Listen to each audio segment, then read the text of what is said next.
সবাইকে আমন্ত্রণ এনবিএস আন্তর্জাতিক সংবাদে। শুরুতেই NBS24.org শিরোনাম। গাজাকে ফিলিস্তিনি কর্তৃপক্ষের হাতে তুলে দিতে প্রস্তুত হামাস। ফিলিস্তিনিদের রেখে গাজা পুনর্গঠনের পরিকল্পনা প্রস্তুত করছে মিশর। গাজা যুদ্ধবিরতির দ্বিতীয় ধাপ অবশ্যই শুরু হবে, বললেন ট্রাম্পের দূত। ভেঙে গুঁড়িয়ে দেব, রাশিয়া ইরানের জোট ভাঙতে হুমকি ট্রাম্পের। ইউক্রেনকে ছাড়াই শান্তি আলোচনা, জেলেনস্কি কি মানবেন? পশ্চিমবঙ্গের মুড়িগঙ্গা নদীতে ডুবল বাংলাদেশি জাহাজ। এবং ইউক্রেনে সেনা পাঠাতে প্রস্তুত যুক্তরাজ্য। দর্শক, এতক্ষণ শুনছিলেন শিরোনাম, এবার বিস্তারিত। খবর পড়ছি আমি ফজলে রাব্বি। গাজাকে ফিলিস্তিনি কর্তৃপক্ষের হাতে তুলে দিতে প্রস্তুত হামাস। গাজা ভিত্তিক ফিলিস্তিনি স্বাধীনতাকামী গোষ্ঠী হামাস জানিয়েছে তারা গাজা উপত্যকার প্রশাসনিক নিয়ন্ত্রণ ফিলিস্তিনি কর্তৃপক্ষের কাছে হস্তান্তর করতে প্রস্তুত। রোববার রাতে প্রকাশিত এক প্রতিবেদনে স্কাই নিউজ আরবি এই দাবি করেছে। এদিকে মিশর জানিয়েছে তারা গাজাবাসীকে নিজ ভূখণ্ডে রেখেই অঞ্চলটি পুনর্গঠনের পরিকল্পনা প্রস্তুত করছে। স্কাই নিউজের প্রতিবেদনে নাম প্রকাশে অনিচ্ছুক এক সূত্রে বরাত দিয়ে বলা হয়েছে, হামাসের পক্ষ থেকে জানানো হয়েছে যে তাদের বিদ্যমান সরকারি কর্মচারীদের হয় প্রশাসনে পুনরায় অন্তর্ভুক্ত করা হবে, না হয় তারা অবসর নেবেন। তবে অবসর গ্রহণের ক্ষেত্রে তাদের বেতন পরিশোধের বিষয়টি নিশ্চিত করতে হবে। প্রতিবেদনে আরো উল্লেখ করা হয়, মিশরের রাজধানী কায়রোতে যুদ্ধবিরতি চুক্তি বর্ধিত করার লক্ষ্যে আলোচনা চালাচ্ছে ইসরায়েল ও হামাস সহ অন্যান্য পক্ষগুলো। সফরকারী হামাস প্রতিনিধি দলের উপর মিশরের তরফ থেকে ব্যাপক চাপ প্রয়োগের পর হামাসে অবস্থান ব্যক্ত করেছে বলে উল্লেখ করা হয়েছে প্রতিবেদনে। কায়রো সফররত হামাসের প্রতিনিধি দলের সঙ্গে বৈঠকের সময় মিশরীয় কর্মকর্তারা এই চাপ প্রয়োগ করেন বলে জানা গেছে। এদিকে ইসরায়েলের প্রধানমন্ত্রী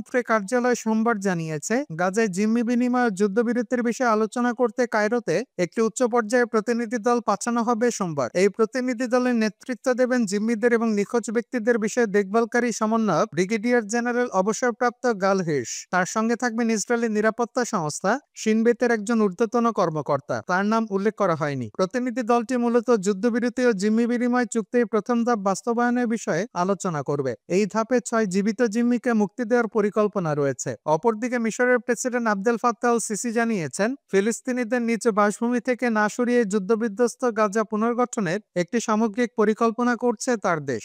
কায়রোতে ওয়ার্ল্ড জিউইশ কংগ্রেসের প্রধান রোনাল্ড লডারের সঙ্গে বৈঠকের সময় সিসি এই বিষয়টি নিশ্চিত করেন। ফিলিস্তিনিদের রেখে গাজা পুনর্গঠনের পরিকল্পনা প্রস্তুত করছে মিশর। ফিলিস্তিনিদের রেখে গাজা পুনর্গঠনের পরিকল্পনা প্রস্তুত করছে মিশর। মিশরের প্রেসিডেন্টের কার্যালয় থেকে প্রকাশিত এক বিবৃতিতে জানা হয়েছে, সিসি ও লডারের আলোচনার মূল বিষয় ছিল গাজার চলমান যুদ্ধবিরতির বাস্তবায়ন, বন্দী ও জিম্মি বিনিময়ের মাধ্যমে উত্তেজনা কমানো এবং ধ্বংসপ্রাপ্ত গাজায় মানবিক সহায়তা প্রবেশের সুযোগ বৃদ্ধি করা। প্রেসিডেন্ট সিসি জোর দিয়ে বলেন, গাজা পুনর্গঠনের কাজ শুরু করা জরুরি এবং এটি নিশ্চিত করতে হবে যে গাজার ফিলিস্তিনিরা তাদের ভূমি থেকে বাস্তুচ্যুত হবে না। তিনি আরো বলেন, যুদ্ধবিরতি যাতে টিকে থাকে সেজন্য সব পক্ষকে দায়িত্বশীল আচরণ করতে হবে। পাশাপাশি তিনি সতর্ক করেন যে এই সংঘাত আরো বিস্তৃত হলে তার সংশ্লিষ্ট সব পক্ষের জন্য ক্ষতিকর হবে। সিসি আরো জোর দিয়ে বলেন, ফিলিস্তিনি সমস্যা সমাধানের একমাত্র বাস্তবসম্মত পথ হলো 1967 সালের 4 জুনের সীমারেখার ভিত্তিতে একটি স্বাধীন ফিলিস্তিনি রাষ্ট্র প্রতিষ্ঠা করা, যার রাজধানী হবে পূর্ব জেরুজালেম। এ সময় তিনি উল্লেখ করেন, এই রাজনৈতিক সমাধান স্থায়ী ও টেকসই শান্তি নিশ্চিত করতে পারবে। ফিলিস্তিনিদের রেখে গাজা পুনর্গঠনের পরিকল্পনা প্রস্তুত করছে মিশর।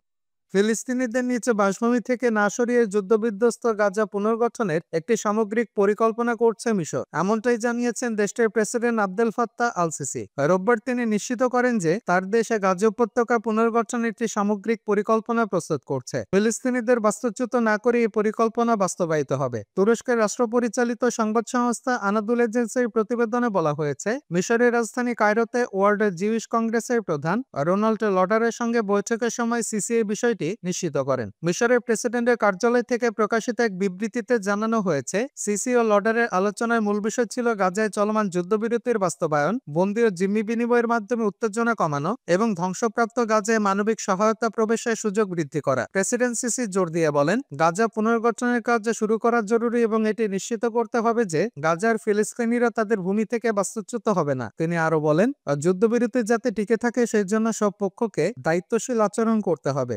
পাশাপাশি তিনি সতর্ক করেন যে এই সংঘাত আরও বিস্তৃত হলে তা সংশ্লিষ্ট সব পক্ষের জন্য ক্ষতিকর হবে। সিসি আরও জোর দিয়ে বলেন, ফিলিস্তিন সমস্যা সমাধানে একমাত্র বাস্তবসম্মত পথ হল 1967 সালের 4 জুনে সীমারেখার ভিত্তিতে একটি স্বাধীন ফিলিস্তিনি রাষ্ট্র প্রতিষ্ঠা করা, যার রাজধানী হবে পূর্ব জেরুজালেম। এই সময় তিনি উল্লেখ করেন, এই রাজনৈতিক সমাধান স্থায়ী ও টেকসই শান্তি নিশ্চিত করতে পারে। বৈঠকের পর ওয়ার্ল্ড জিউস কংগ্রেসের প্রধান রোনাল্ড লডার বলেন, মধ্যপ্রাচ্যে শান্তি প্রতিষ্ঠার ক্ষেত্রে মিশরের গুরুত্বপূর্ণ ভূমিকার কারণে তিনি কায়রোর সঙ্গে নিয়মিত আলোচনা চালিয়ে যেতে আগ্রহী। তিনি মিশরকে এই অঞ্চলে শান্তি বজায় রাখার প্রচেষ্টার জন্য প্রশংসা করেন এবং গাজার বর্তমান পরিস্থিতি নিয়ে পরবর্তী করণীয় বিষয়ে মতবিনিময় করেন। এদিকে মার্কিন প্রেসিডেন্ট ডোনাল্ড ট্রাম্প বারবার গাজা দখলকারীর জনসংখ্যাকে পুনর্বাসনের প্রস্তাব দিয়েছেন এবং এই অঞ্চলকে মধ্যপ্রাচ্যে রিভেরা হিসেবে গড়ে তোলার কথা বলেছেন। তবে আরব বিশ্ব সহ বহু দেশ এই ধারণাকে প্রত্যাখ্যান করেছে, কারণ এটি কার্যত জাতিগত নিধনে শামিল বলে তারা মনে করে। গাজা যুদ্ধবিরতির দ্বিতীয় ধাপ অবশ্যই শুরু হবে, বললেন ট্রাম্পের দূত। গাজা যুদ্ধবিরতির দ্বিতীয় ধাপ অবশ্যই শুরু হবে বলে জানিয়েছেন মার্কিন প্রেসিডেন্ট ডোনাল্ড ট্রাম্পের মধ্যপ্রাচ্য বিষয়ক দূত স্টিভ উইটকফ। তিনি বলেছেন, ইসরায়েল হামাস যুদ্ধবিরতির দ্বিতীয় ধাপের আলোচনা কিছু জটিলতার সম্মুখীন হলেও এটা অবশ্যই শুরু হতে যাচ্ছে এবং প্রেসিডেন্ট ট্রাম্প এটি বাস্তবায়ন দেখতে চান। খবর টাইমস অব ইসরায়েলের। ফক্স নিউজকে দেওয়া এক সাক্ষাৎকারে উইটকফ জানান, রবিবার ইসরায়েলের প্রধানমন্ত্রী বেনিয়ামিন নেতানিয়াহু, কাতারের প্রধানমন্ত্রী মোহাম্মদ আল থানি এবং মিশরীয় গোয়েন্দা প্রধান হাসান রাশাদের সঙ্গে অত্যন্ত ফলপ্রসূ ও গঠনমূলক ফোনালাপ করেছেন। তিনি বলেন, ওই ফোনালাপে নেতারা দ্বিতীয় পর্যায়ে যুদ্ধবিরতি চুক্তির সময় দলগুলোর অবস্থান নিয়ে আলোচনা করেছেন, যাতে আমরা বুঝতে পারি যে আমরা কোথায় দাঁড়িয়ে আছি। আমরা এই সপ্তাহের শেষের দিকে কায়রো অথবা দোহায় এটি নিয়ে আলোচনা চালিয়ে যাব। তিনি আরো বলেন, দ্বিতীয় পর্যায়ে আমরা কিভাবে দুই পক্ষকে একত্রিত করব সেই বিষয়টি একটু বেশি জটিল। তবে তিনি স্পষ্ট করে বলেন, দ্বিতীয় পর্যায়ের আলোচনা নির্ধারিত জায়গায় চলবে। উইটকফ বলেন, দ্বিতীয় ধাপে যুদ্ধের সমাপ্তির কথা বিবেচনা করা হয়েছে, কিন্তু এই চুক্তির আওতায় হামাসকে সরকারে রাখা যাবে না এবং তাদের গাজা থেকে বিতাড়িত করার কথাও বিবেচনা করা হচ্ছে। তাই আমাদের এই দুটি বিষয়ে সমাধান করতে হবে। চুক্তিতে এমন কোনো শর্ত নেই যে দ্বিতীয় ধাপের শেষে হামাস আর ক্ষমতায় থাকবে না। তবে বাইডেন এবং ট্রাম্প প্রশাসন উভয়ই বলেছে যে তারা এই ধরনের ফলাফল মেনে নেবে না, যেমনটি ইসরায়েলেরও চাওয়া। ভেঙে গুড়িয়ে দেব, রাশিয়া ইরানের জোট ভাঙতে হুমকি ট্রাম্পের। ইরানের সঙ্গে চীন ও রাশিয়ার বন্ধুত্বের কথা সকলেই জানে। দেশগুলোর মধ্যে পারস্পরিক সহযোগিতা চলতেই থাকে, তবে তা বরাবরই ভালো চোখে দেখেনি পশ্চিমারা। এবার এই জোটে ভেঙে ফেলতে চান ট্রাম্প প্রশাসন, আর জোটে ভেঙে ফেলার চেষ্টাও নাকি শুরু হয়ে গিয়েছে। এমনই বিস্ফোরক দাবি করলেন মার্কিন বিশেষ দূত কিথ কেলগ। এ নিয়ে ইউক্রেন ও রাশিয়া বিষয়ক মার্কিন বিশেষ দূত কিথ কেলগ জানিয়েছেন, 4 বছর আগে ডোনাল্ড ট্রাম্পের প্রথম মেয়াদে এই জোটের অস্তিত্ব ছিল না। ধীরে ধীরে জোট শক্তিশালী করছে এই 3টি দেশ। দীর্ঘমেয়াদী চুক্তি এবং বিশাল যৌথ প্রকল্পের মাধ্যমে ইরান ও রাশিয়া তাদের সম্পর্ক আরো গভীর করে চলেছে। এখন থেকে ইরান ও চীনের সঙ্গে রাশিয়ার জোট ভাঙা করার জন্য কাজ করবে আমেরিকা। একই সঙ্গে কেলগ জানিয়েছেন, এই জোটগুলোকে দুর্বল করার জন্য বর্ধিত নিষেধাজ্ঞা এবং কূটনৈতিক চাপ প্রয়োগ করা হতে পারে। এমনকি রাশিয়ার বিরুদ্ধে নিষেধাজ্ঞা দিতে পারে আমেরিকা। গত জানুয়ারি মাসে ইরান ও রাশিয়া একটি পূর্ণাঙ্গ কৌশলগত অংশীদারিত্ব চুক্তি স্বাক্ষর করেছে। এই চুক্তি আগামী 20 বছরের জন্য থাকবে। বিভিন্ন মেগা প্রকল্পে দীর্ঘমেয়াদী সহযোগিতার উপর ভিত্তি করে এই দীর্ঘমেয়াদী চুক্তি করা হয়েছে। বিশ্লেষকরা মনে করছেন, ইরান ও রাশিয়া এই চুক্তিটি আমেরিকার ভিত্তি নাড়িয়ে দিতে পারে। এই চুক্তির ফলে ইরান ও রাশিয়া শক্তিশালী হয়ে উঠবে, যা আমেরিকার জন্য ভালো বার্তা নয়। ইউক্রেনকে ছাড়াই শান্তি আলোচনা, জেলনেসকি কি মানবেন? ইউক্রেন যুদ্ধের অবসান নিয়ে যুক্তরাষ্ট্র ও রাশিয়ার মধ্যকার আলোচনা চলছে, তবে এতে ইউক্রেনকে আমন্ত্রণ জানানো হয়নি। ইউক্রেন সরকারের সূত্র মতে সোমবার 17 ফেব্রুয়ারি সৌদি আরবে এই আলোচনায় কিয়েভের কোনো প্রতিনিধি অংশ নেবে না। মার্কিন প্রেসিডেন্ট ডোনাল্ড ট্রাম্পের বিশেষ দূত কিথ কেলগ জানিয়েছেন, কিয়েভের প্রতিনিধিরা আলোচনা করবে, তবে ইউক্রেন সরকারের পক্ষ থেকে জানানো হয়েছে তারা আলোচনায় থাকছে না। এমনকি ইউরোপীয় নেতাদের এই আলোচনায় যোগ দিতে বলা হয়নি। ইউরোপীয় নেতারা এ নিয়ে উদ্বেগ প্রকাশ করেছে।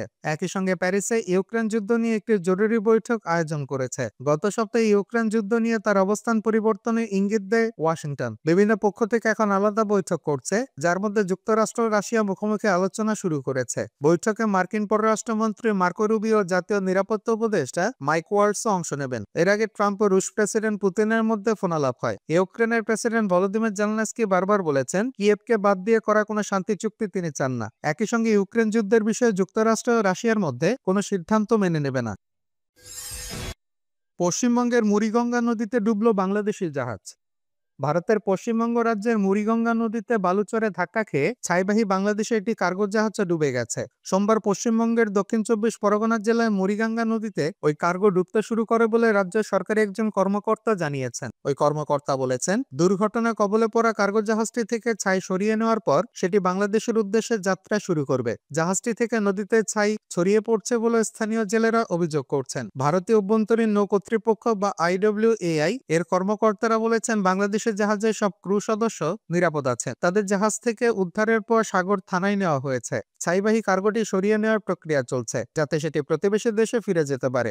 IWAI এর আঞ্চলিক প্রধান জিজে রেড্ডি বলছেন, গত 13 ফেব্রুয়ারি রাতে এই দুর্ঘটনা ঘটে। ওই সময় জাহাজটি ছাই নিয়ে বাংলাদেশে ফিরে যাচ্ছিল। এদিকে ঘোড়ামারা দ্বীপের একজন পঞ্চায়েত সদস্য সামাজিক যোগাযোগ মাধ্যমে দুর্ঘটনার কবলে পড়া কার্গো জাহাজটি একটি ভিডিও শেয়ার করেছেন। এতে বাংলাদেশি জাহাজটি থেকে মুড়িগঙ্গা নদীতে ছাই ফেলে দেওয়া হয়েছে বলে অভিযোগ করা হয়েছে। জীবিকার জন্য নদীর উপর নির্ভর করে স্থানীয় জেলেরা এই ঘটনায় নদীতে দূষণ ঘটাতে পারে বলে উদ্বেগ প্রকাশ করেছেন। কলকাতা বন্দরের একজন কর্মকর্তা বলেছেন, সাধারণত মুড়িগঙ্গা নদীর ওই চ্যানেলে কোনো বন্দরগামী জাহাজ চলাচল করে না, যে কারণে বন্দর পরিচালনায় কোনো হুমকি নেই। ইউক্রেনে সেনা পাঠাতে প্রস্তুত যুক্তরাজ্য।